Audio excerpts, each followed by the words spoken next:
Hey friends, welcome back to the channel and to the How to Survive Medical School series. Today we're going to be talking about how to prepare for your OSCEs. So OSCEs are the Objective Structured Clinical Examinations or something like that. They're a very different sort of exam to what you'll have been used to, kind of multiple choice, short answer questions, whatever you had in preclinical. The OSCEs are much more about kind of how you are as a doctor and doing the role play and doing the history, the examination, the cardio, resp, gastro, like all of these different examinations, breaking bad news. And every university does the OSCEs slightly differently, but to be honest, the tactics for preparing for them are pretty similar across the board. So, as usual in this video, I'll start by giving you my own opinion on how I prepared for OSCEs and what I'd recommend you do. But then we've also got a lot of my friends who are currently junior doctors, but who were medical students, and they're sharing their tips as well. And as usual, timestamps in the video description and in a pinned comment, so you can skip around the video if you feel like it. So, how do you prepare for OSCEs? I think the main thing to recognize is that it's about being systematic with your preparation. Like preparing for OSCEs is not going to happen if you just kind of go on the ward and just kind of see patients. It's not how you prepare for the exam. How you prepare for the exams is that you memorize the schema and you drill down, for example, for the clinical examinations. Let's say you want to work on the cardio exam. You memorize the steps and then you practice on your friends like loads and loads of times to the point where the routine becomes second nature to you. And then at that point, you can start going onto the wards and examining patients in like OSCE mode. And examining patients in OSCE mode is different to examining patients normally. OSCE mode is where you bring a friend with you, you time it 10 minutes or however long you have, and you have and your friend has the mark scheme up so that you're kind of doing it systematically and that you're kind of ticking off the little bits that you missed so that you know what you need to do next time. And for me, one of the key insights in preparing for OSCEs well is that I made little mnemonics for myself for each of the inspection bits. So let's say you're doing a peripheral vascular examination, or you're examining like a venous ulcer on the leg or something like that. There's all this spiel that we are looking for and that we're saying on the inspection bit. So, I'm looking for venous changes, looking for eczema, looking for hemosiderin deposits, looking for this, that, and the other. And so what I did is for each of the OSCEs where the inspect part was difficult, I just kind of made mnemonics. And so I had like a 4 Ps, 3 Ss, 2 Qs, 8 Zs. And I would just kind of run through those every time I did those examinations, and I found that really helpful. There's loads of stuff online about these different mnemonics, but I'd recommend you make up your own because I found that when I made up my own, that made everything stick a lot better. And also I think it's really helpful to actually think about what sort of patients could feasibly come up in an OSCE. Like they're not gonna give us someone with decompensated heart failure who is on death's door, because that would just be unrealistic to have in an exam. It's usually gonna be patients with chronic problems, and so, let's say you're doing a respiratory examination. There's only a few things it could be. It could be someone with COPD. It could be someone with fibrosis. It could be someone with a scar on the on the thorax somewhere, which means they've had a pneumonectomy or like a lobectomy or something like that. And beyond like a handful of those things, there's not really a lot else it could be. And so you know that when you're preparing for vivas, the questions that they ask you at the end, if you prepare for things like, what's the investigation and the management of pulmonary fibrosis, or what's the investigation and management of COPD, those are the sorts of bases that you're covering. Whereas I think it would be less important to prepare for a question about, flash pulmonary edema and mountain sickness in a respiratory examination, because chances are that's not what's going to be in the exam, even though it is useful to know how to prepare for that. So point number 1, create mnemonics for inspection stuff. And point number 2, really think about what you could feasibly get and kind of focus your exam practice on those things, and then you can always worry about all the other weird and wonderful bits later on. So that was a few things from me, but obviously the way I went through medical school is not the only way to go through medical school. And so here are like 10 of my friends sharing their own tips on OSCE practice as well. I hope you enjoy it, and I'll see you at the end of the video. Preparing for OSCEs is very different to any other exam that you've probably prepared for before. It's not just a case of reading textbooks or doing sort of written notes, that kind of thing. What I found most useful when preparing for OSCEs was just practicing with your friends, with other medics, but also with people who don't necessarily know the routines of doing the examinations, because sometimes you can find if you're practicing with just other medics, then they know exactly the routine and they'll help you out a bit. But then when you get in there, you're actually working with patients, real people who don't necessarily know that, and you suddenly have to explain things in a completely different way to how you did with your medical friends. So having a real variety of people who you can turn to either practice taking a history from, practice doing an examination on, and then maybe with your medical friends, what's really useful is to practice some more of the sort of viva topics. So you can all quiz each other on the causes of XYZ or the treatments for XYZ. So I think it's just getting in the habit of speaking and talking out loud and saying your thoughts rather than having time to think about them in note form. It's a very different exam where you suddenly have to be able to say stuff straight out to the examiner and not have much thought about it. So really practicing speaking about your subject is really useful for that. I also think that for OSCEs, it's very different type of preparation, because there's a lot of communication skills, a lot of talking, and so it's very difficult to do well in an OSCE if all you've done is sat and read a book and not practiced actually asking the questions, seeing how it feels to break bad news, to deal with a challenging patient who is maybe emotional or scared or aggressive. Those are only things that you can do with practice, and even if you are nervous about practicing them in front of your friends, it's often useful to get a few people to watch you whilst you do that and give you some feedback, so that you can then, however painful it is to go over your flaws and things, it actually does help to get you in the mode of improving your ability to communicate with people. So if you break down OSCEs, there's a very formulaic part of the song and dance, which you do, and then you have a viva afterwards. So the viva afterwards is the bit which is more difficult to prepare for, because you need to be able to interpret all the signs and symptoms that you've observed and answer questions related to the clinical picture which you've been given. So that requires medical knowledge, and there's no escaping learning about things on the wards or reading textbooks, or however you've been learning medicine so far. You need to have that knowledge in order to put the entire constellation of signs and symptoms together and come up with a picture at the end. But the rest of the OSCE is actually a song and dance. So actually it's eminently preparable, and you can get to a level of proficiency where you are confident, and it gives you, and because everything's so rehearsed and almost like hindbrain, you can smile, you can interact with the patient. But the danger of it being entirely hindbrain is that you switch off and you forget to actively put the picture together. So kind of in between. But you definitely want to get to the place where it's so automatic for you that you can. It's almost a hindbrain function, and you can just rattle off your OSCE examination. And actually, the reason for that is because the OSCE is very forced kind of situation, and once you start a new station, often you find your mind on the previous stations, and you find yourself thinking about things which you've missed, or being swept along by the entire examination. So you do need that level of practice such that you're able to switch and to just rattle off the examination, even though you're not actively thinking about it. The best thing to do is practice. So when you're practicing the routine, so actually trying to learn the steps to go through, I always found that the best thing to do was do it with friends. So get together in a group of friends and examine each other. So do a cardio exam and a resp exam on each other.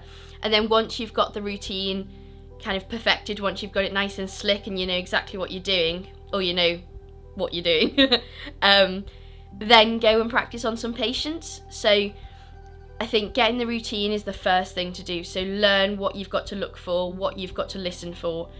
And then once you're confident with that, then go onto the wards and kindly ask the junior doctors and the nurses on the ward if there's any patients who are well enough to be examined and who maybe have some signs for you to find.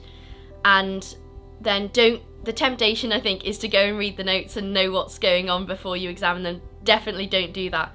The most profitable way to learn is to go up to the patient, explain what you're doing, you're practicing for exams, ask them not to tell you anything, and examine them, and then come up with your own differentials, come up with what you think is going on, and then ask the patient and look at their notes and see how far right or wrong you were. And that's the best way to learn, I think.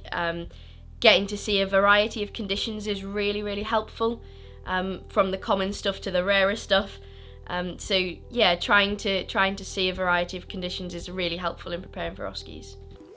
So one thing I found really useful when thinking about how to prepare for OSCEs was this idea of deconstructing the different parts of the examination and practicing them in isolation. So for example, when you're in the OSCEs and you're doing an examination, let's say the cardiovascular examination, you can divide that into a few different stages. One stage and one skill that you need is knowing the examination schema, so knowing I'm going to start with the hands, and I'll go to the arms and the face, and knowing exactly what you're going to look for at each stage.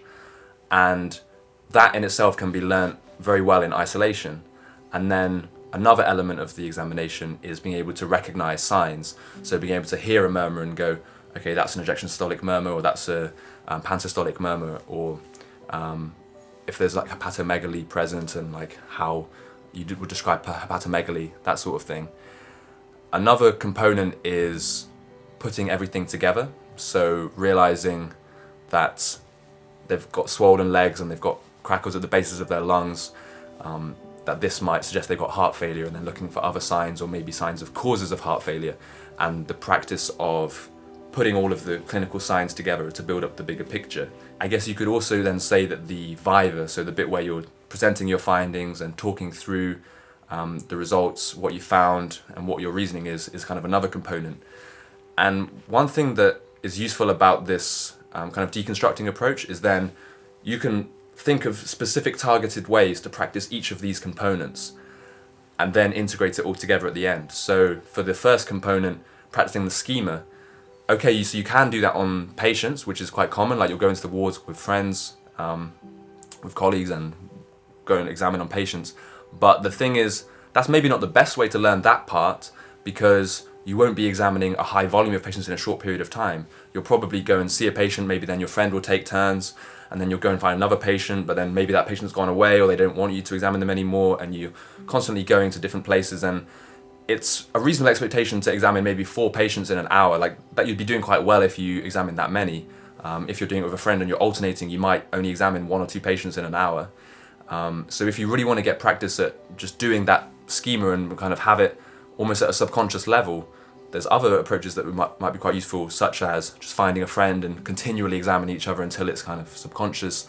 I know some people even like do it on their teddy bear or on their pillow and just continually repeat that, and that's a useful way to learn that part of the examination. The second part of that is recognizing signs, and that's something that obviously largely needs to be done on patients. Like you need to listen to lots of different murmurs, feel lots of different livers, examine lots of different hands to get an idea of the signs and recognize what's normal and what's not. And so that's something that you can be doing on the wards. You might decide one afternoon to just go and do as many cardiovascular exams as possible and go to all the different wards. Obviously the cardio ward, but then also maybe the elderly care ward, because there's like to be some aortic stenosis there, and going to other wards and trying to just experience the different types of cardiac murmurs, say.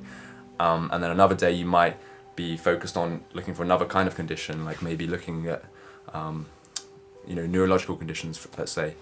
And to some extent, it's not easy to have exactly the right patients in the right place, because obviously there's natural variation. You don't know if there's going to be a patient with any particular sign in the ward. So it's also useful to just spend time on the wards and just always be aware that someone might have this. If someone comes in with a certain condition, you can go and find them and talk to them about that condition and examine that and learn to recognize some of the more rare signs.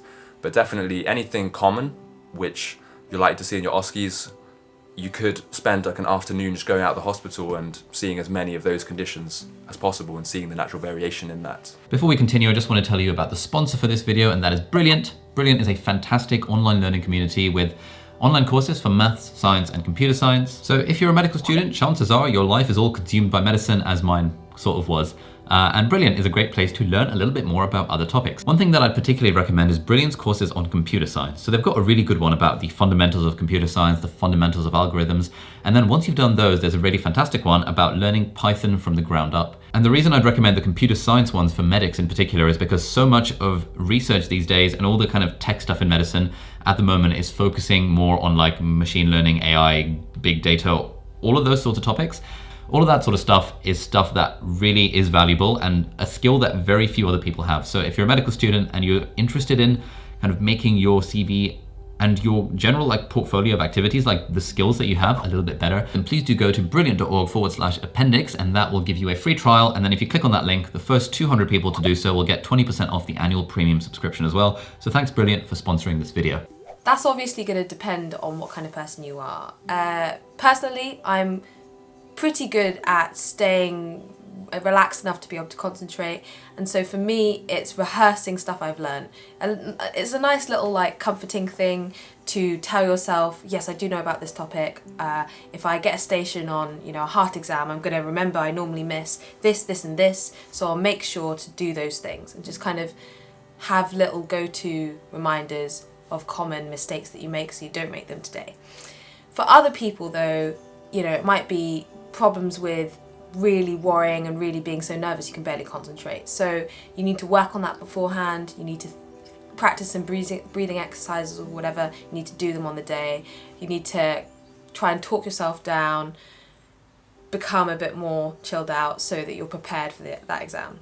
My OSCEs personally went from being really not that great to certainly a lot better by the time I got to grips with them. So I think at the start, I didn't really give them enough respect in my preparation. Preparing with friends for the kind of more niche examinations, so things like a neck lump, just practicing on your friends lots and lots is really useful. A neuro exam, making sure you get slick with the routines on your friends is useful. But then for things like the abdominal or respiratory examinations, it was actually useful to see patients, it was useful to see signs, and I was a lot more comfortable in the exams for having been on the wards and done OSCEs under timed conditions as well. That was really useful because you can always convince yourself that you would do these things to time, but it's untested unless you do practice under time conditions.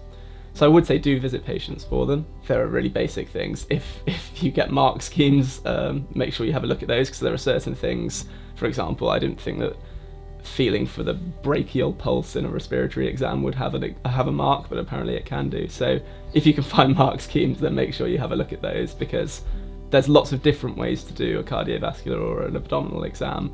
Clinicians and consultants will have their own way of doing it, but you're getting examined in quite a formulaic manner, so make sure you know what your university wants you to do for them. I got someone worked really well with. We took I'd say groups of maximum kind of 4, and we locked ourselves in a room and we would just run scenarios over and over and over, and we did it all day for about 3 days solid before the exams. Before that we'd do a little bit like kind of slower paced, less intense, and every year before every OSCEs I've done this with the same people. It tends to be because I know that we work well, we have a laugh, but we get on with it. The main thing we would do is like examinations, and we'd try and kind of make up signs and have like a clinical, so it would work both ways. The person who was being the patient would be there trying to think of like, what would I have if I had this disease, and the other person's trying to kind of disassemble it, and we just to make it work, if you're like, while the person was percussing the chest, you'd be like, you hear dullness, that's what the patient would say. And if we did have 3 or 4, we'd then have like an examiner, and we'd do proper vivas on each other afterwards as well, sort of what's your differential, that sort of thing, and we'd do it to time every time. I guess my biggest tip is one that it's probably a bit specific to myself in some ways, but I'm sure some of you out there will hopefully also have this problem, but there are little bits of the examinations I always forget, and I kind of learnt which bits they were, and then I'd see cardiovascular and I'd walk in and I'd go radial delay, radiofemoral delay, and then I'd walk in and it'd be on my mind straight away and I'd get it done.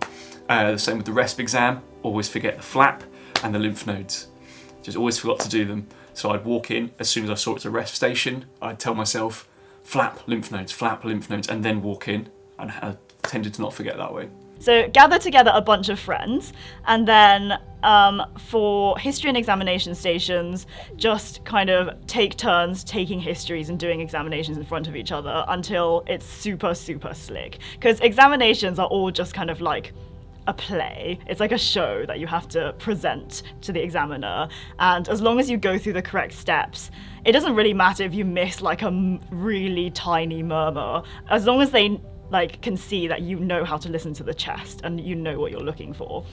You're not going to lose loads of marks for little things. Just make sure you have like the basics really slick, and would definitely recommend practicing with your friends. And then for communication stations, you generally get the station beforehand, like a week or 2 weeks beforehand. So what we did last year was we all kind of sat down in the living room and we brainstormed like good things to say in this communication station and like how we would all approach it. And by kind of bringing together all of our ideas, we kind of invented this kind of pool of ideas which we then used to kind of formulate how we would approach the station. And it kind of meant that we weren't going to miss anything really obvious that anyone else would have done. The main thing that you need to do in preparing for OSCEs is to have a study buddy. Somebody who you can revise at home with or go into the hospital with. What I did myself is I would grab a doctor or a friend and we would go and see patients, and then we would viva each other. So just asking basic questions like, what are your findings? Can you present them? What's your differential diagnosis? What is your management plan for this patient? Being put on the spot like that really helps you to think through all of the stuff that you know and bring it together for the OSCE. So that was various people's advice, including my own, on how to prepare for OSCEs. I hope you found that useful. And yeah, thanks for watching. All the best with your OSCE preparation, and I'll see you in the next video. Bye-bye.